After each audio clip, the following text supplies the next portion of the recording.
Hello everyone, this is Matt Curfman with the Richmond Brothers here for the Matt's Minutes edition of June for 2019. Well, we just closed off the second quarter of the year, and for those of you in this area watching, there's probably going to be a lot of celebratory fireworks and things over the upcoming holiday weekend. So happy 4th of July to all of you. In the near term, the second quarter ended up being positive. The month of May was actually very choppy and actually went quite negative. That said, there's two or three things that are kind of hitting the headlines right now that are causing some of the choppiness, some of the uncertainty. One, as we've spoken on every single month this year, U.S. and China, tariffs, trade wars, that sort of topic. Just recently, they've called a quote truce, and the truce is just that they're back in the negotiating table. So the market had a little bit of a relief rally on the idea that U.S. and China had come back together to hopefully figure this out going forward. Still an uncertainty though, so I don't know that we can bake in, a win in that category yet. The Federal Reserve and interest rates continues to be an ongoing discussion on whether the Fed just stays paused at the current level or if they eventually lower the level. One of our concerns is if the Fed does start lowering the interest rates, because the economy has either slowed down, not growing as quick as it was, or because we're not seeing inflationary pressure, the federal funds rate is only so high, and if they start lowering and then in the next 1 or 2 years the economy tips into recession, it just doesn't give them much breathing room between 3% or 2.5% or 2% to keep dropping down to zero. When we went into the last recession, the Fed funds rate was in the ballpark of 6%. So they had a lot of flexibility to keep notching it down to make money cheaper to hopefully stimulate spending. So that's something we're paying close attention to.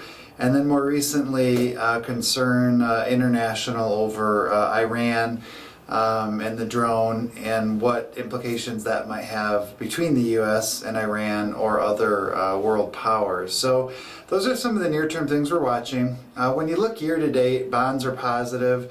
The broad markets, the S&P 500, the Dow Jones, are in double-digit positive territory, but that doesn't mean it happens in a straight line.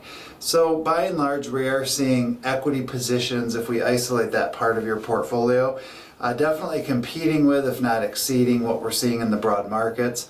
For those of you retired, keep in mind that your whole portfolio is very rarely, if ever, 100% in the market. So the market return is not our expected yield for the year, because we have some safety nets, some fixed income, some bonds and such to provide some safety and some stability. So as we keep moving through the year, I don't think our plan has changed. We want to continue whenever possible to keep pivoting in a position of strength from individual positions to much more broad-based holdings. So we're de-risking, and if I'm talking in risk-aligned language, an individual stock might be a 99, the broad market might be a 75, so getting to the S&P 500, QQQ, by and large aggregate bonds are in the mid-20s, and then money markets, CDs, fixed or fixed indexed annuities are all the way down at a risk level 1.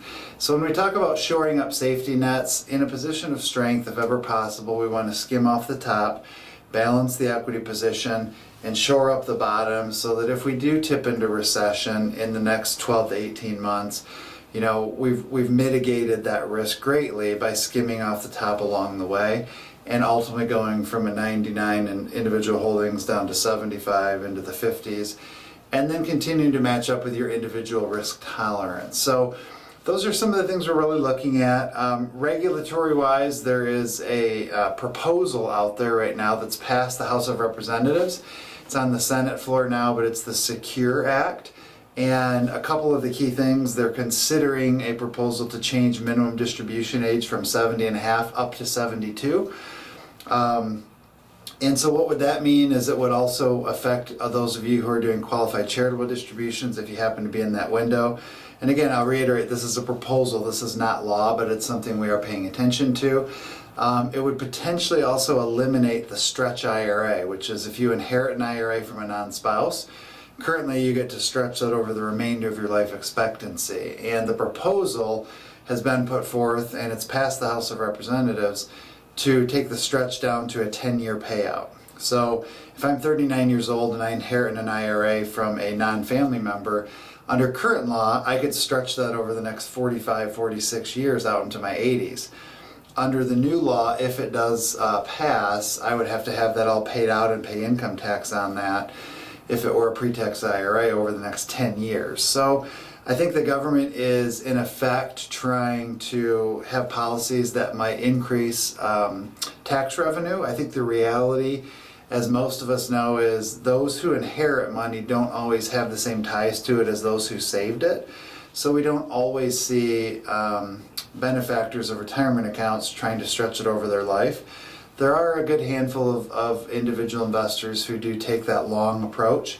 But by and large, I don't think that will be a big revenue generator when it comes to increased taxes. So just a couple of things, and also many of you have now filed your taxes.